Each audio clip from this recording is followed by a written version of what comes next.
and gentlemen, welcome to Iraq. Kurdistan. We're following this white car. It was a friendly man working at the border who just finished his shift and he talks Dutch. So he suggested we follow him for the first stretch of our road today. He's first taking us into Zakho, his hometown, to show us the Dalal bridge before we continue to Duhok. So because of our new friend that we made at the border, we're now taking a walk in Zakho. It's our first impression of Iraq, or Kurdistan, Iraq, and it's very modern. It looks nice. Apparently 1 year ago this whole boulevard was not yet here, so it's all brand new. We have arrived to our hotel. They're trying to reach the owner to check about our reservation, I think, and we wonder where we will be able to park with 3 big cars. We already have a spot, but I don't know about the others. I am Celine, and this is Benjamin. We are traveling the world with our Toyota Land Cruiser from Belgium to South Africa.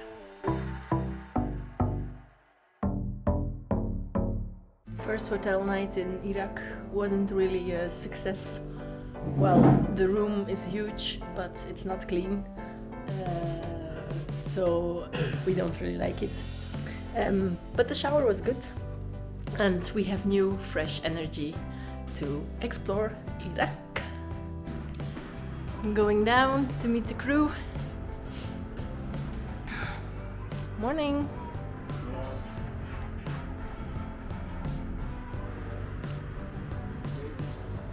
The team is getting smaller.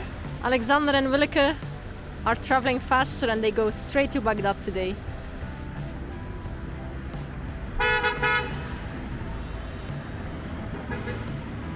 We start our day with looking for a SIM card and local money.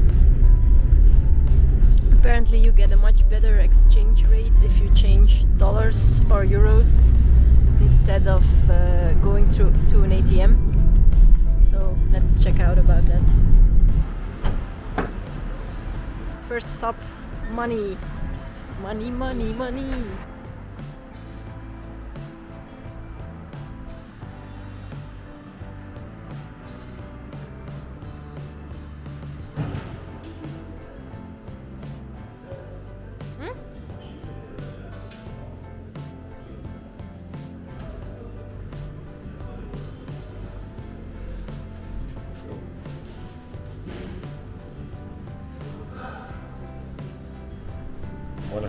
Yeah. 150. Next stop.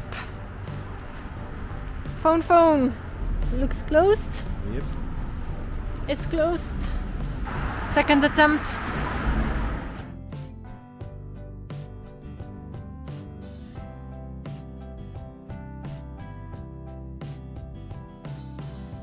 We leave the tarmac and head to a wild camp spot.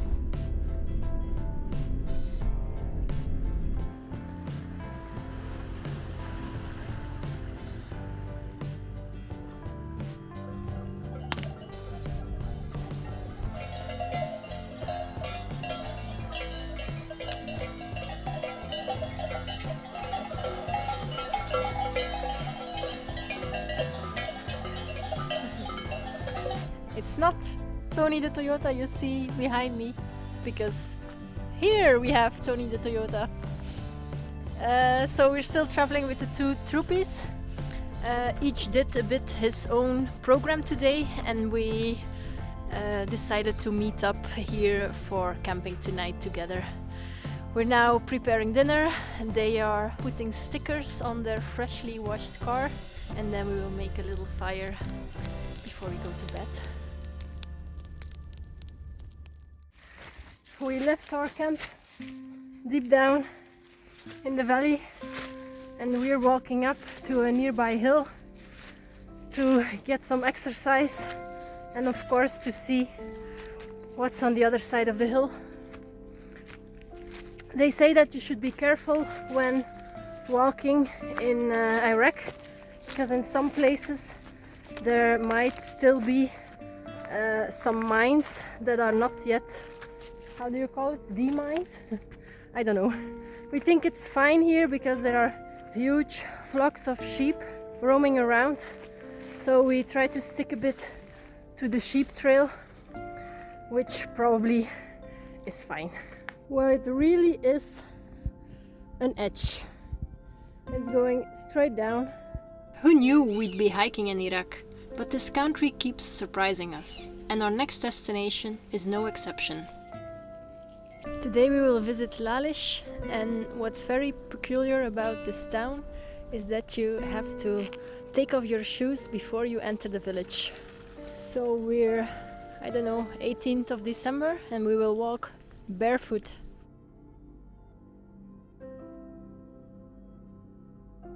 Lalish comes with its own set of rules and rituals. You know the bovenste? Olive oil lamps burn throughout the sanctuary. In some of the dark, cave-like chambers, the walls are blackened by generations of burning lamps. So Yazidi people come here at least once a year, and then they have a few rituals. One of them is they can untie one of these knots and then they can make a new one to make a wish. Another symbol you'll see everywhere is the peacock. It represents Tawus Melek, the peacock angel, the central figure in the Yazidi faith. So we were walking around in the town and we got invited to join this feast lunch. Before I was saying that Yazidis come here at least once a year. Well, that's a bit exaggerated. They should come here at least one time in their life. But Yazidis that live closer, they try to come a few times a year. After this lunch and some talks, walking around, we're now heading back to the parking where we can finally warm up our feet. They're really frozen. After Lalish, we're driving up to one of Saddam Hussein's houses called the Eagle's Nest. It's a 12-kilometer climb through switchbacks. The view on the way up is already very impressive.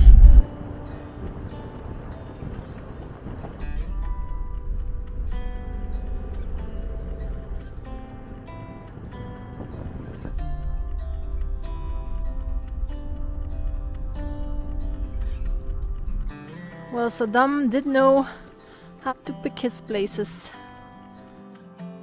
We drove up for half an hour and now we're at the top.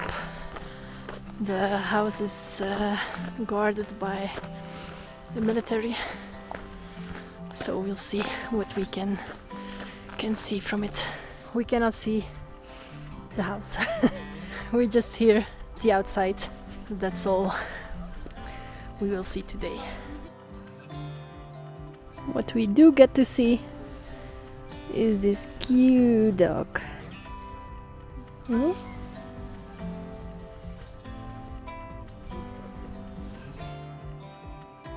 Stop where you are. So if we're not welcome, we're out of here. From Saddam Hussein's house yesterday we came down the hill a little bit to sleep a bit lower, and we're now halfway down the road on a little sidetrack where we just have the most beautiful morning again.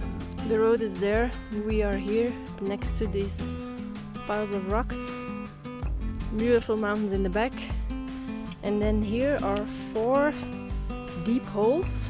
We don't know what it is. Was it like buildings that they took down and now we have all the debris here, or what was it? Mines? We don't know. Maybe that's our imagination, but I think they're quite deep to be like mines. Illustration of a grenade. I often go out at the first light, but then I don't put on so many clothes, so now I'm heading in again, put on the heater and prepare for washing.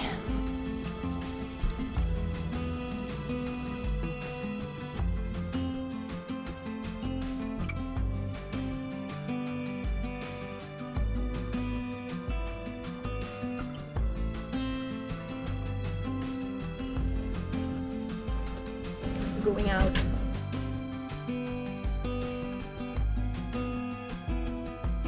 Checking what the chef prepared in the meantime. And now I am adding the finishing touch, which takes more time than everything before. Breakfast for champions, and off we go again.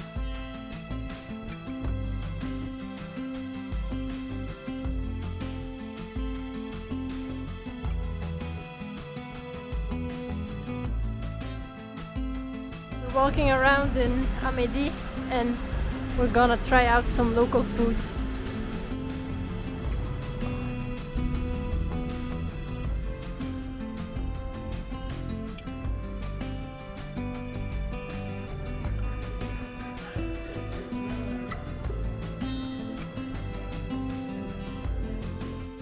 After some comfort food, we continue along the beautiful roads of Kurdistan. We make another stop at the Barzani Genocide Museum, but our goal for tonight is to find a wild camp close to the Zoragvan Valley.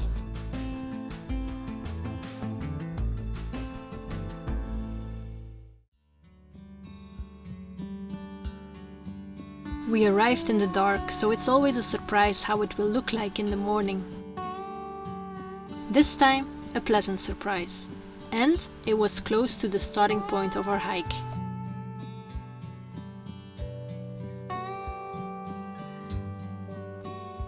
We're walking in the Zoragvan Valley. We read it's a beautiful valley for hiking. Well, it is beautiful, but it could have been way more beautiful if we didn't have to share it with these water pipes and all the dirt. But the dirt was the worst at the beginning. The further we get into the valley, the better it's getting.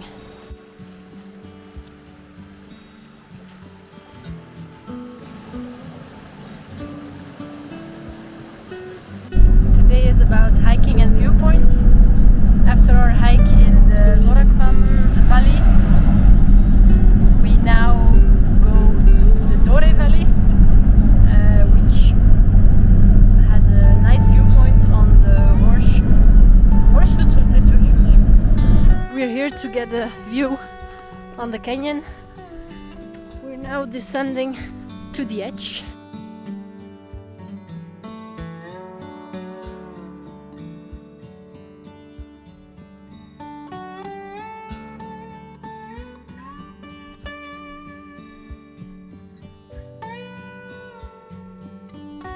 We've just arrived at our new camp spot, so let's check out the place.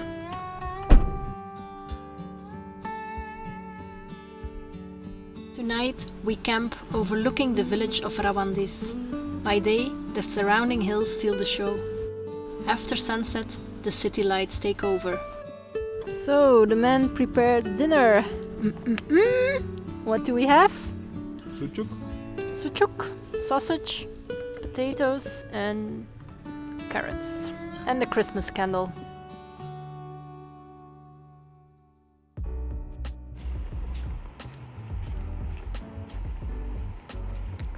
It's raining! Yes. It's a rainy morning, so each is eating breakfast in its own vehicle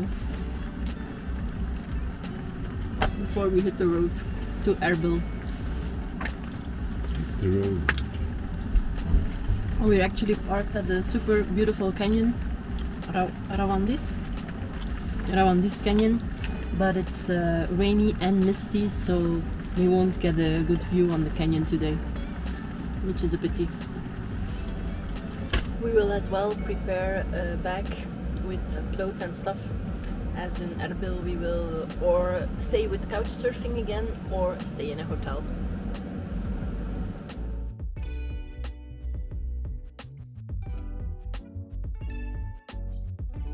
So it's not a day to really hang around and enjoy the canyon. We'll hit the road again. But at least we got a little view of the canyon. We take refuge in a restaurant perched above a waterfall, giving us a chance to dry off and warm up. Nothing as good to light a fire than some plastic.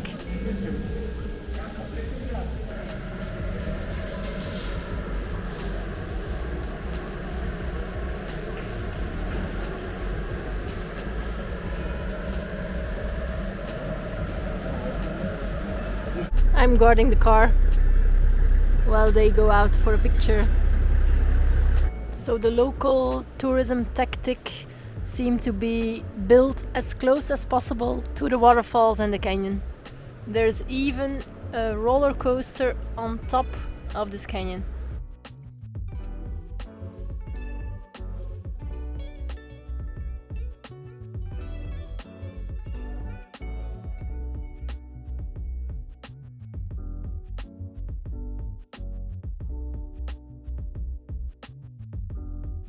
To get the best views, you sometimes have to put in a bit of effort.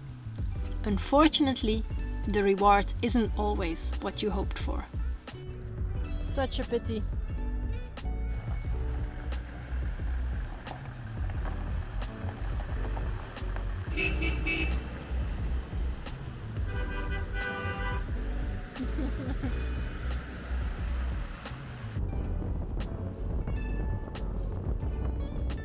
So we got stopped on the road. Hello! As these people would like to have a picture with us. We felt like famous people, and many more of these moments were to come. We have arrived to Erbil, the capital of Kurdistan. We're doing couch surfing again here, and we just explored a little bit of the citadel, the old town of Erbil, with our couch surfing host, Zahir.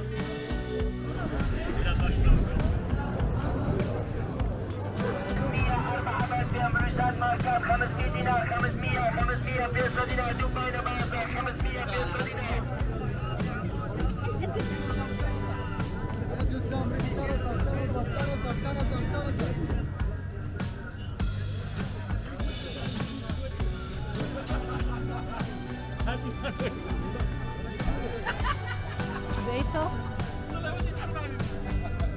Ah, honey.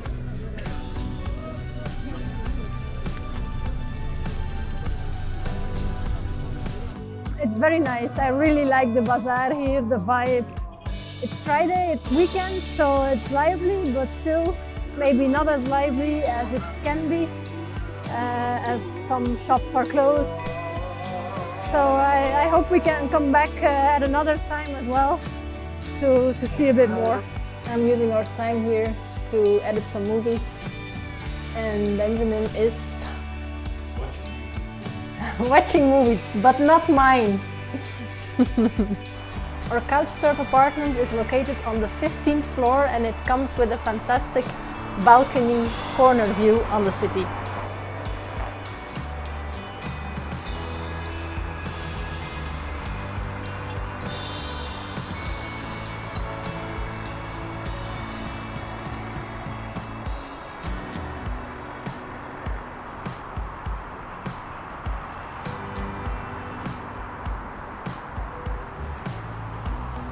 And it's like a sign. It's next to this Toyota dealer.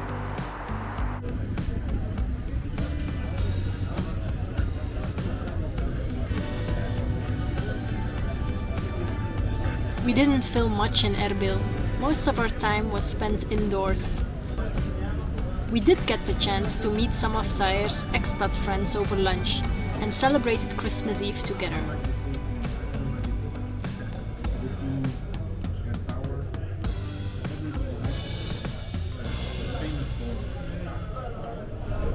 Food again? Lots of food. We drove from Erbil to Lake Dukan, and now we're looking for a nice spot to camp or first to chill a bit. So we're gonna try a first trek here. The view is very nice, so I think whatever spot we choose, it will be really beautiful. We didn't expect mud. We don't like mud. And there's a car coming.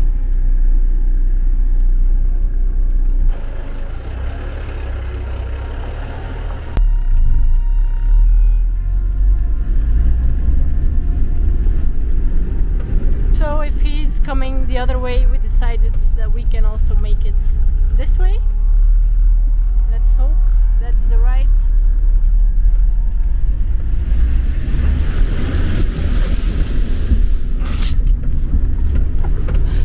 Okay, it's very slippery. Oh my god! We will be so dirty now. So actually we're not that dirty. It's just water. Not a bad place, but we decided we could find better. And here we go again.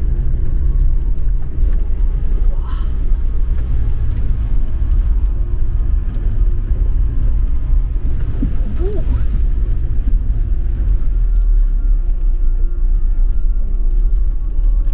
It's less scary if there is no edge next to it.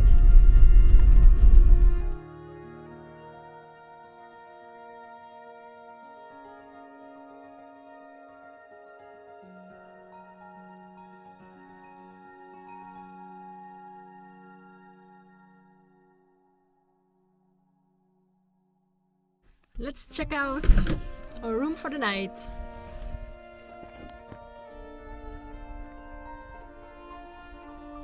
Here's the bed. Just 2 more pouches. After 4 nights of couch surfing in Erbil, we're back to wild camping. The spot of tonight is a really good one. It's at Lake Dukan and it's so quiet here, incredible.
So it was a crazy night.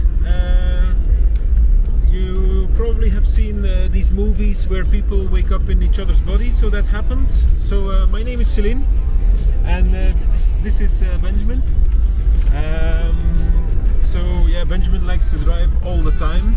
I like to plan, be busy with the road and wherever we're going, and also look for nice photo opportunities and so on. Like this is a very nice road. Benjamin gets a bit sick in the car when he's not driving, so when he's reading or looking up, so that's why he always drives. But it's kind of fun to be now in each other's body. And honey, nice route. Nice car. Nice car. Finally, I'm allowed to drive.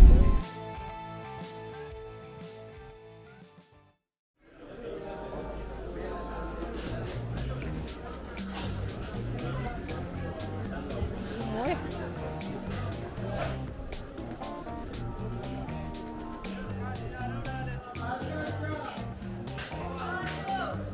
Hi. Hi.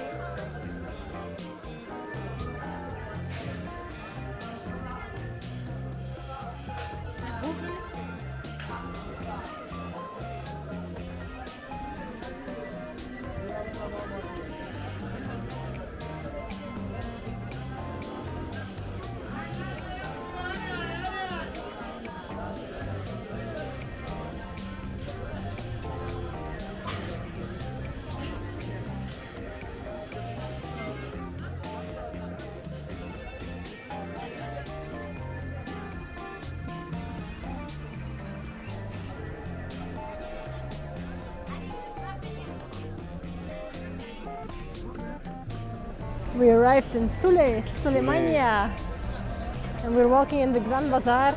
There's a little bit of chaos. Now we're gonna look for some food.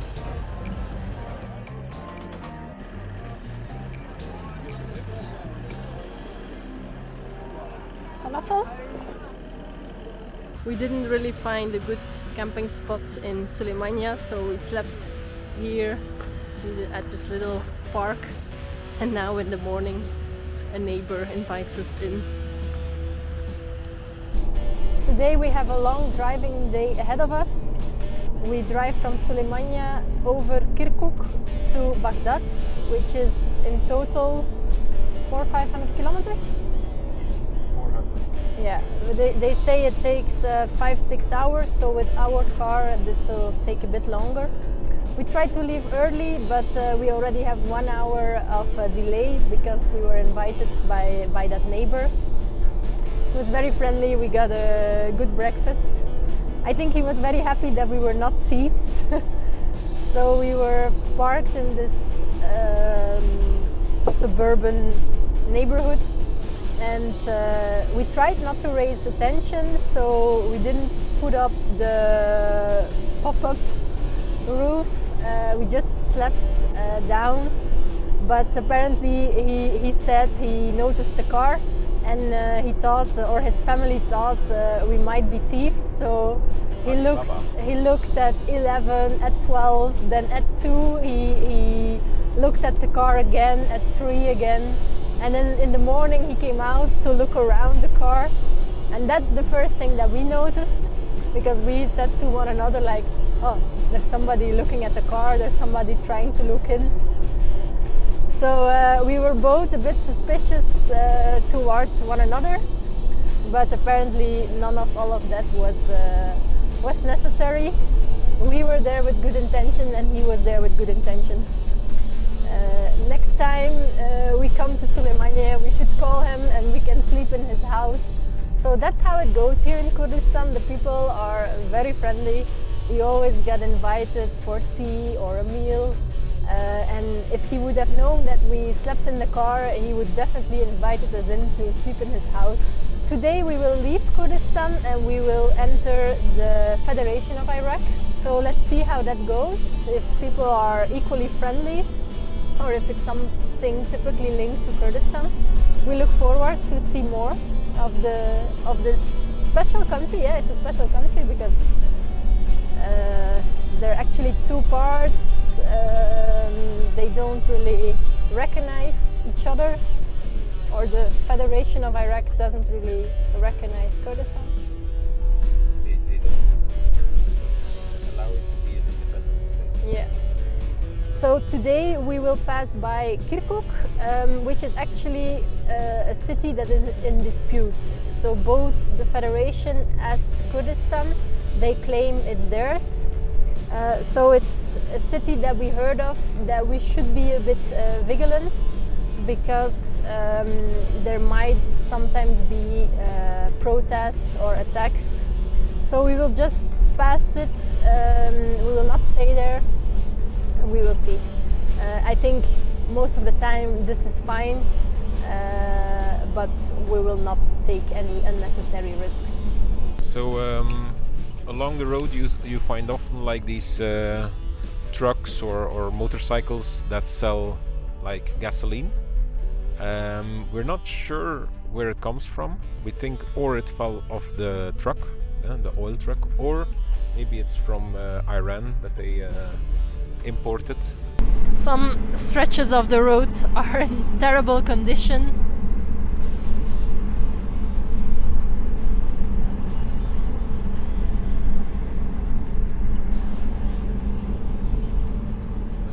Ugh, this smoke is terrible. Ugh.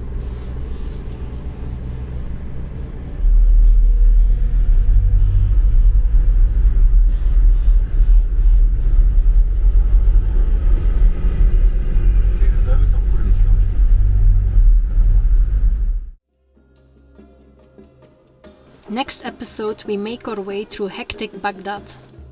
Visit the Muslim pilgrimage cities of Karbala and Najaf, together with Johannes and Anna.